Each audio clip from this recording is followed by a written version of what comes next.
সাবধান থাকতাম মানে বুঝলাম না কথাবার্তা আমরা সাবধানে থাকতাম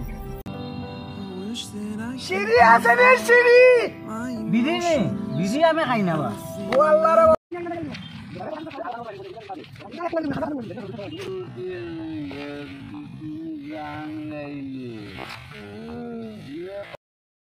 তখন তোমরা আমার খালি রিকোয়েস্ট করবা বন্ধু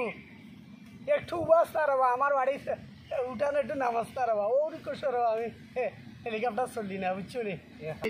গাইলা যে সতা গাইলা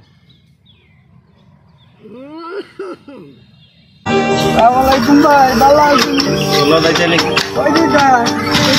তোমার নয় বাজার আইও আসলে আমরা উৎসাহিত হতে পারতেছি না আপনাদের যদি ভালোবাসা পাই অবশ্যই আমরা আপনাদেরকে নতুন নতুন ভিডিও উপহার দেওয়ার চেষ্টা করব কিন্তু আমরা তো পারতেছি না